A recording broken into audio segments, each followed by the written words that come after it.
बिस्मिल्लाहिर्रहमानिर्रहीम। अस्सलाम वालेकुम स्टूडेंट्स। ये स्टूडेंट्स फॉर द इनके एप्टीट्यूड टेस्ट की प्रिपरेशन के लिए आज जो हमने टॉपिक लिया है, ठीक है, इस लेक्चर में बेटा, दैट इज द स्लोप। वो स्लोप, ये स्लोप, इसको ग्रेडियंट भी कहा जाता है कि ये क्या होती है, ठीक है। इसकी मुख्तलिफ कंडीशन होंगी, मुख्तलिफ केसेस होंगे कि जिसके अंदर हम जो है वो स्लोप फाइंड आउट कर सकते हैं। समटाइम स्लोप दी जाती है तो बाकी चीज इनके एंगल वगैरह है वो मालूम करना है, या कुछ पॉइंट्स दिया जाता है कांस्टेंट वगैरह, तो पॉइंट्स में तो उसको फाइंड आउट करना होता है। तो ये कंडीशन है बेटा कुछ स्लोप्स की, वो उसमें से यू नो के ये एनालिटिकल ज्योमेट्री जो सेकंड ईयर मैथ के अंदर है, तो उसके अंदर ही से ही ये स्लोप का टॉपिक जब हमने चूज किया है इसके लिए, क्योंकि हर ऑलमोस्ट एप्टीट्यूड टेस्ट में इनके ई कैट वगैरह है, एफएससी के बाद जहाँ कहीं भी कोई भी जब एंट्री टेस्ट होता है तो उसके अंदर स्लोप के कंसर्निंग दो तीन क्वेश्चन होते हैं, ठीक है। तो इससे पहले बेटा हम इस पे भी मिलके उसकी लेक्चर ले चुके हैं, छोटा सा ही है, 14-15 मिनट का है, 13-14 मिनट की है वीडियो के। आर्थो सेंटर, इन सेंटर, सेंट्राइड, ये क्या होते हैं, ठीक है, उनके बारे में भी इनके लेक्चर है। और आज हम कर रहे हैं स्लोप के बारे में, ठीक है। तो स्टूडेंट्स इसमें फर्स्ट ऑफ ऑल डेफिनेशन कि स्लोप होती क्या है। तो आमतौर पर जो डेली लाइफ के अंदर हमारे पास रेट चेंज हो रहे हैं, वैल्यूज चेंज हो रही हैं, ठीक है, चीज़ों की प्राइस जो वो विद रिस्पेक्ट टू टाइम जो चेंजिंग आ रही है, इस चेंजिंग को स्लोप कहा जाता है, ठीक है स्टूडेंट्स। या फिर इस के कोई भी पार्टिकल है जब वो मूव कर रहा है, ठीक है, तो उसका जो रेट ऑफ चेंज होगा दैट इज कॉल्ड स्लोप। तो इस पे आते हैं बेटा। तो फर्स्ट ऑफ ऑल इसकी डेफिनेशन है स्लोप की, पहले वो लिख लेते हैं बेटा। Definition, the rate of change of object, the rate of change of an object या body is called, is known as slope या बेटा ग्रेडियंट,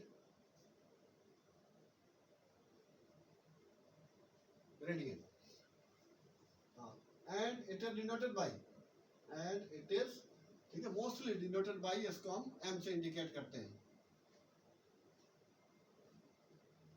बाई स्मॉल है। तो ये स्टूडेंट्स, ठीक है, ये थी इसकी definition. The rate of change, the rate of change mean with respect to time. ये रेट ऑफ चेंज के अंदर ये चीज जो वो, ठीक है, ऑलरेडी क्लियर है कि रेट ऑफ चेंज जो है that is with respect to time. हाँ स्टूडेंट्स, तो इसमें फार्मूला, अच्छा केस 1 में स्टूडेंट जो है इसका केस 1 है कि स्लोप जो है कब, व्हेन, केस 1 है बेटा, when 2 points are given, when 2 points are given. हाँ तो बेटा उस वक्त स्लोप जो है वो हम फाइंड आउट करेंगे इस फार्मूले से, y is equal to y2 minus y1 upon x2 minus x1। Suppose कोई भी ग्राफ में अगर पॉइंट दे रखे हैं वहां से पॉइंट ले सकते हैं आप, या फिर इसके अलावा स्टूडेंट ये फार्मूला हो गया। अच्छा, आप सपोज ए पॉइंट जो है वो सपोज 2 और 3 है, तो इसको x1 y1 का नाम दे देंगे। और स्टूडेंट सेकेंड पॉइंट, ठीक है, थोड़ा सा आगे चल के इसी फर्स्ट क्वाड्रेंट के अंदर ही हम ले लेते हैं, दैट इज 5 and 7 पार्ट। तो students this one will be x2 y2। First point A जो है ए नॉमिनेट करें, p करें, ठीक है, जो भी आपको सही लगता है, p या q ले लेते हैं। अच्छा इसमें बेटा तो m जो है ये होगा y2 7 minus y1 3 over x2 5 minus 2, तो ये 4 over 3 that is the slope gradient, ठीक है। तो ये स्टूडेंट ये क्या थी इसकी स्लोप थी बिटवीन 2 पॉइंट्स। जब हमें कोई भी ये 2 पॉइंट्स वगैरह दे रखे हैं, ठीक है बेटा, ये पॉइंट ए हो गया और ये सपोज बी हो गया, इसके वर्टेक्स भी, कोऑर्डिनेट्स भी, उसके कोऑर्डिनेट्स भी है, तो जस्ट फार्मूला अप्लाई करेंगे y2 minus y1 upon x2 minus x1। हाँ एक और चीज भी याद रखना कि समटाइम्स अगर इसको फार्मूला ऑप्शन में इनके फार्मूला स्लोप का है और उसने उल्टा लगा रखा है y2 minus y1 minus y2 upon x2 minus x1, तो then this is also acceptable. तो ये भी बेटा इस तरह से भी इस्तेमाल हो सकता है। इस स्टेट्स में और उसमें फर्क क्या है? अगर फार्मूला तो मोस्टली हम यही यूज करते हैं, अगर ये यूज करेंगे तो ऊपर भी माइनस आ सकता है, नीचे भी माइनस आ सकता है। तो after cancellation simplification you will be get the same value as by using this formula. तो ये भी फार्मूला है, ये भी फार्मूला है, ज्यादातर ये हम इस्तेमाल करते हैं। तो ये था स्टूडेंट्स 2 पॉइंट्स का। हाँ, इसमें ये भी हो सकता है कि फॉर एग्जांपल जब कभी उसने 2 पॉइंट्स दे रखे हैं और उनकी स्लोप भी दे रखी है, तो उसमें कांस्टेंट वो मालूम करना चाह रहा है, तो वो भी पॉसिबल होता है।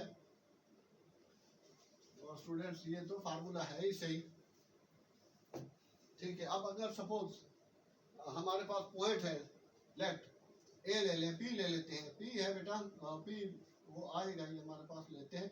हाँ बेटा, ए पॉइंट है -3 -7 for example, and second point B जो है, हाँ ये स्टूडेंट्स है 9, A 9, P, find value of P, ठीक है। तो सूरत हाल के लिए ये 2 पॉइंट्स हैं and there slope and it's slope is, हाँ स्टूडेंट्स तो इसकी स्लोप जो होगी वो सपोज हमारे पास 3/5 है, is 3/5, then find the value of, then find the value of P, ठीक है। P से मुराद कोई भी कांस्टेंट दे सकता है, वो K they they, A they they, P दे दे, ठीक है। तो स्टूडेंट्स उस सूरत हाल के लिए ये भी इस्तेमाल कर सकते हैं हम। यहाँ थोड़ी 9 की बजाय 4 ले लेंगे तो इजी हो जाएगा। तो बेटा अब ये भी वही चीज x1 y1 x2 y2 वही फार्मूला लगा लेंगे। तो बेटा m इज इक्वल टू फार्मूले के हिसाब से p ये हो गया y2 minus y1 plus 7 over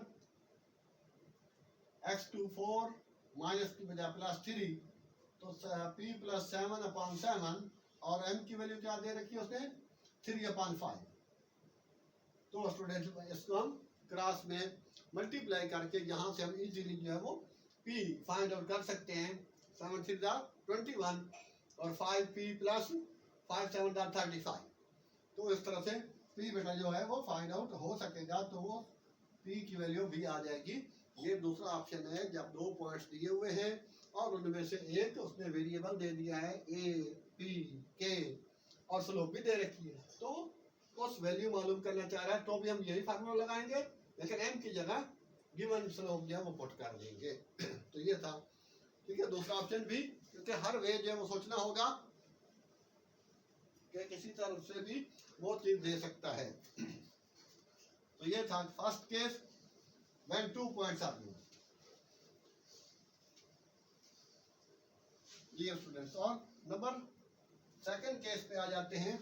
हाँ, बीच में एक चीज याद आ गई। हाँ बेटा, अगर ग्राफ दिया हुआ है और ग्राफ के अंदर उसने पूछा कि इसकी स्लोप क्या होगी, अगर उसका एंगल दिया हुआ है तो दूसरी ऑप्शन हो गया, एंगल के फार्मूले से हम उसको फाइंड आउट कर सकेंगे। लेकिन एंगल भी नहीं है और डायरेक्ट लाइन दे रखी है, लेकिन ग्राफ है, तो ग्राफ में देखना कि ये बेटा लाइन बीच में गुजर रही है, ये एक्सेप्टेबल नहीं है, ये एक्सेप्टेबल है। जहां से हम लेंगे इधर चले जाएंगे, तो ये हमारे पास हो जाएगा रन। और स्टूडेंट्स यहाँ से ऊपर देखेंगे, ऊपर यहाँ नहीं जा सकते, क्यों? ये बीच में जा रहा है और ये एग्जैक्ट यहाँ मिल रही है, तो ये हो जाएगा 1, ये 0, ये 1, ये 2, ये 2 इसका राइज हो जाएगा। और ये यहाँ बेटा 0 है, 1 2 3 4 इसका रन है।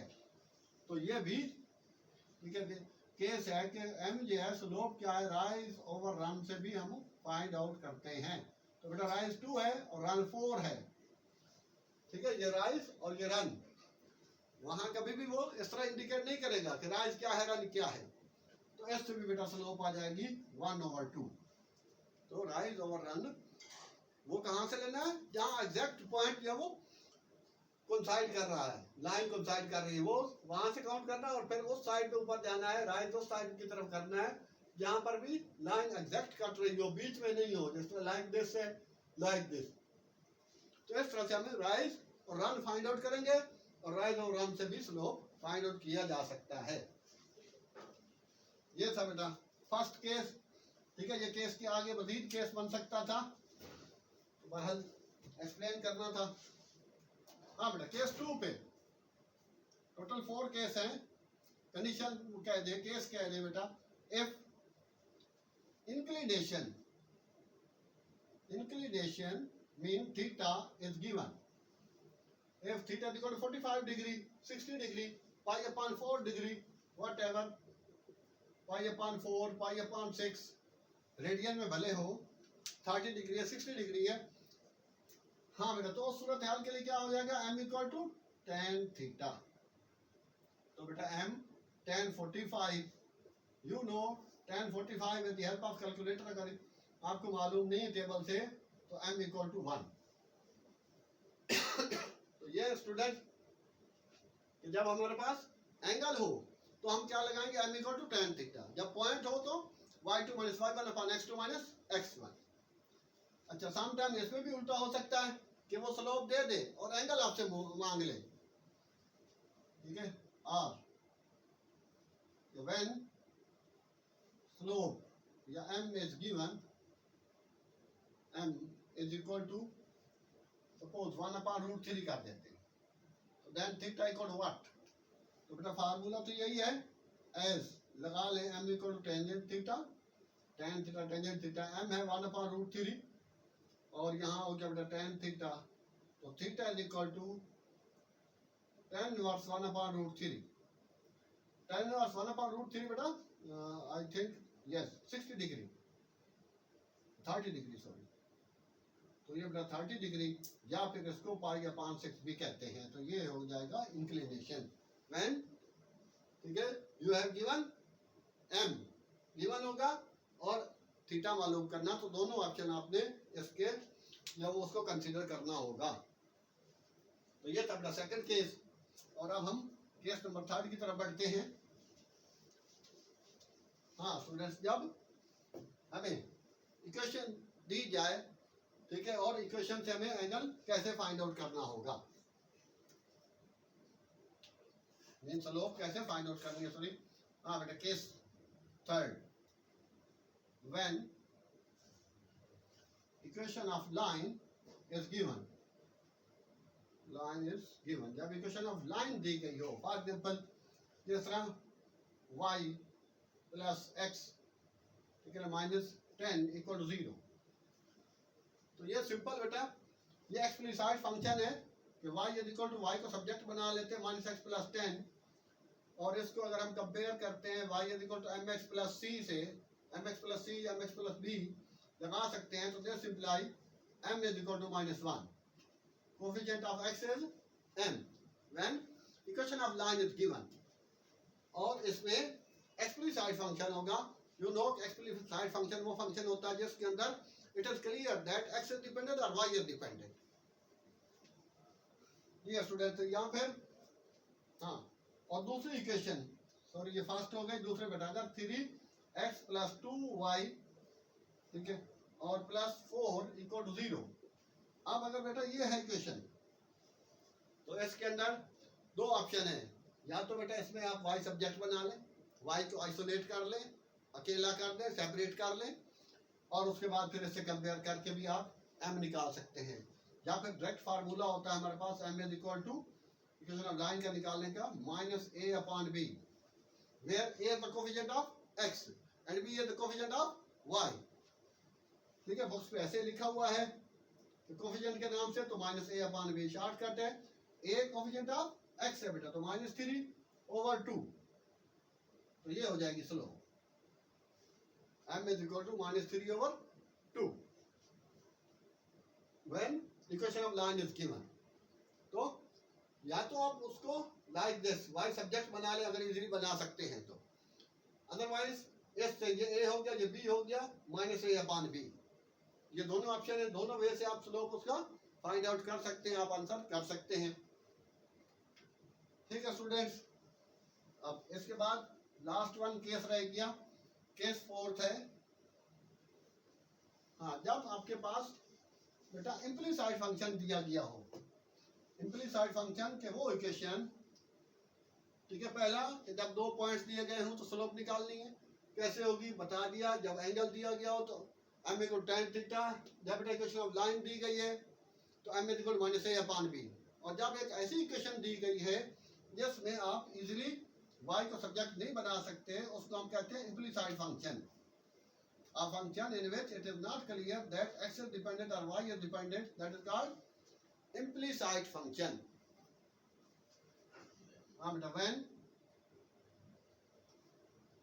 ठीक है, equation is given, equation of implicit function,